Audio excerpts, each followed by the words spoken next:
Hello, this is Shambhavi. Welcome to Satsang. Satsang is an ancient spiritual practice from India. It means being in reality together.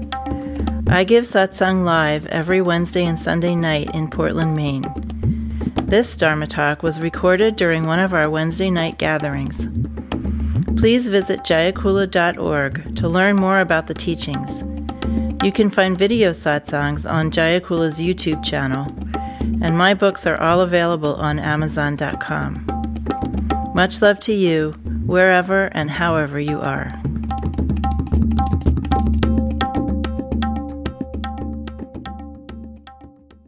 When does one know that creature comforts are taking over? Like, let's say you're watching like a TV series starting on House of Cards. Say. By the time you're on the second episode, you're starting to see this momentum build up. Like, the next day you're really looking forward to it or something like that. Mm-hmm. Well, there's a saying in this tradition, we rise by that which we fall, right? My teacher said, the floor that we fall on is the same floor that we're going to put our hand to help and push to help us to rise up. What you're talking about is a habit, right? Based on a sense of enjoyment that's fairly limited, right? You know you're about to binge watch something. How many seasons does that have? I don't know. A lot.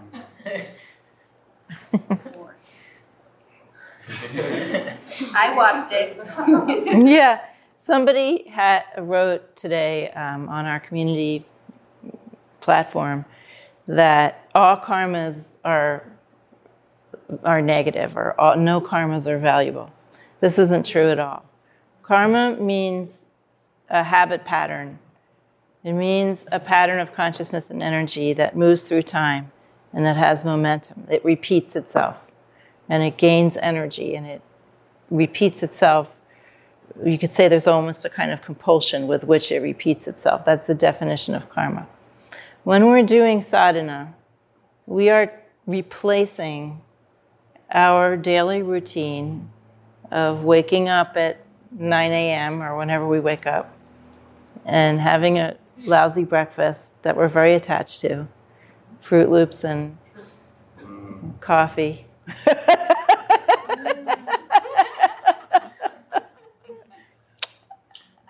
I'm a mind reader. So we have routines, especially like when we wake up, and we have routines of things, how we do things during the day and how we eat and how we relate. We have all these routines.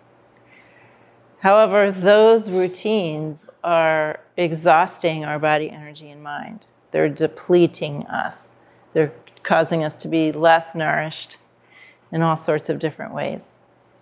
So when we're doing tantric sadhana, what we're doing is we're saying, okay, those routines represent a capacity to establish routine. They're not just something bad must stop, right? They're actually expressing a capacity that we have to create a pattern that gains momentum in time. So we're going to take that capacity and we're going to apply it to something that's more nourishing and more ultimately more fulfilling. So instead of our usual routine, we're going to replace that with something like dinacharya, which is an Ayurvedic routine for how to wake up in the morning. And basically, we replace a non-nourishing, mind-numbing routine with enlivening, expanding, clarifying ritual. But we're using that capacity that we have. Right.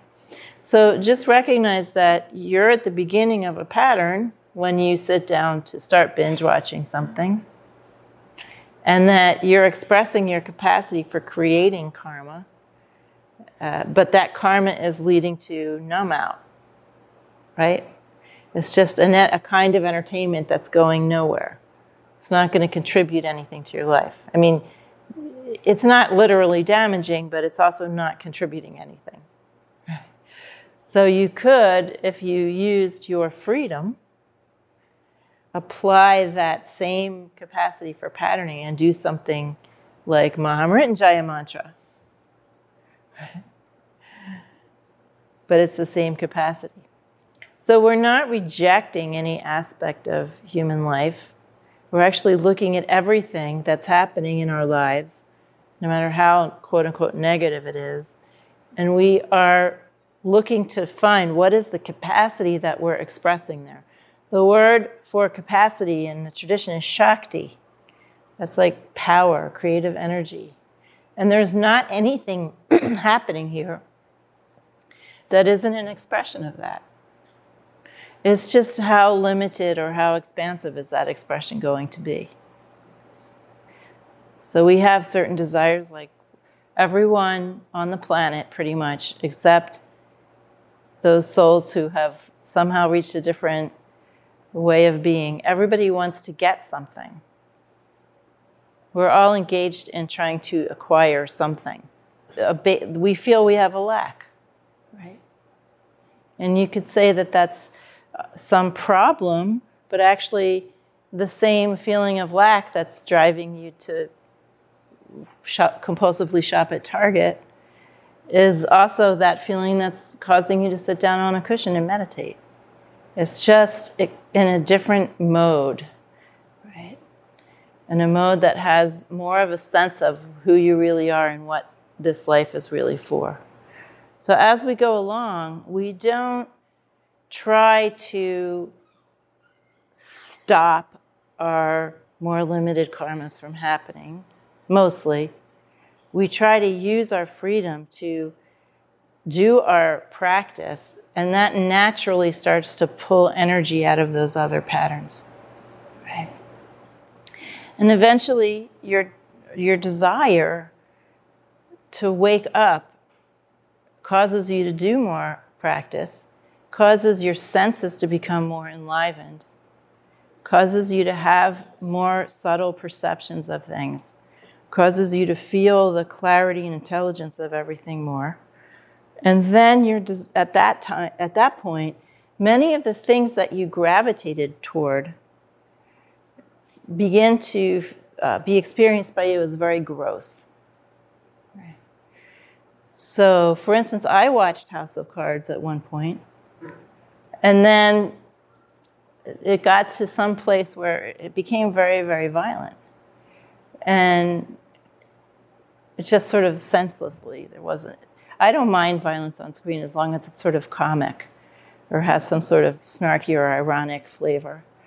But it was just, sensationalism. And it was just too gross in the sense of it like a bludgeon, it would be like looking at artwork that was really unrefined, right? So you just begin to lose your taste for things that are too gross, that aren't expressive of enough of the primordial intelligence of this reality. They just express ignorance to you rather than enjoyment, and you're just no longer interested. So it's a very, very natural process. Sometimes we do have to use effort to say to ourselves, okay, I am going to stop binge watching this and go do mantra. But we don't have to go on like stringent, I'm never watching another TV show again. We don't have to do that. Because as long as we're practicing every day, we're building up what's called a new samskara. The word is related to the word scar, and it means a mark or something that leaves a lasting impression. Right? That's another way of talking about karma.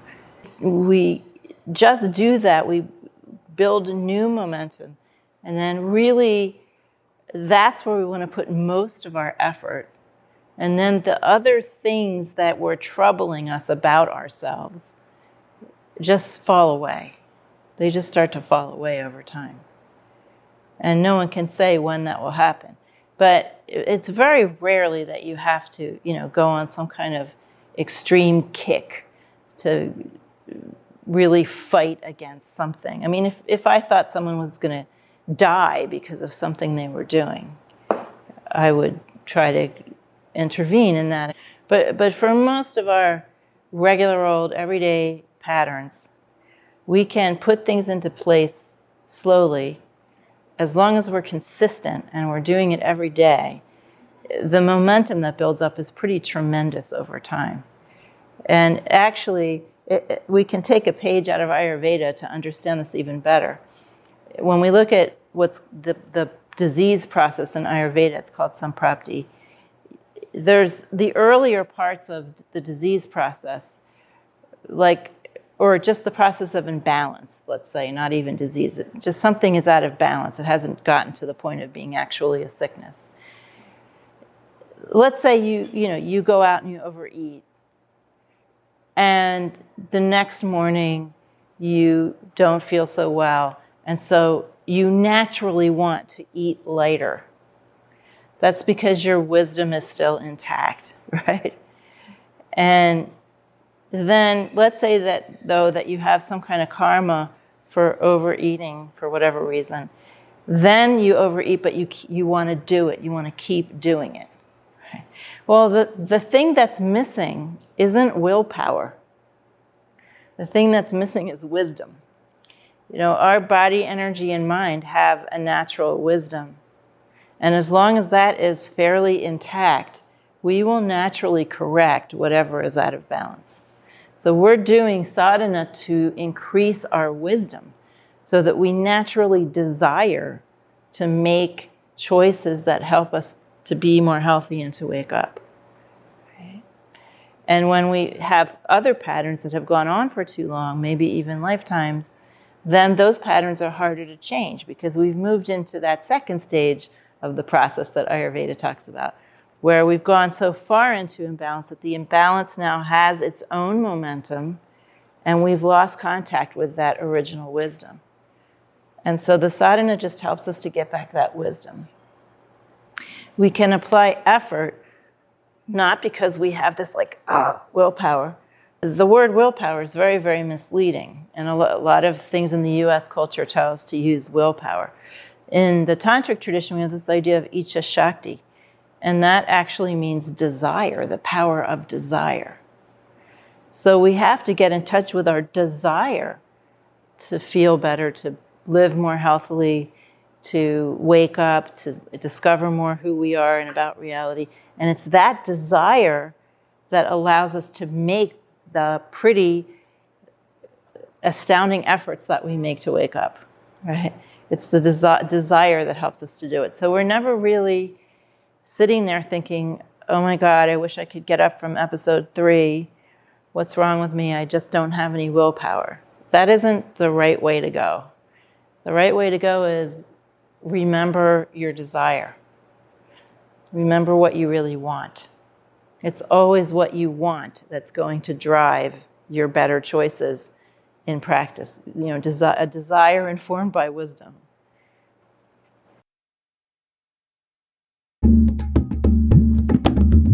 Jayakula is a nonprofit community offering opportunities to learn and practice in the direct realization traditions of Trika Shaivism and Dzogchen. We are based in Portland, Maine and Portland, Oregon. Visit jayakula.org to explore more of our offerings.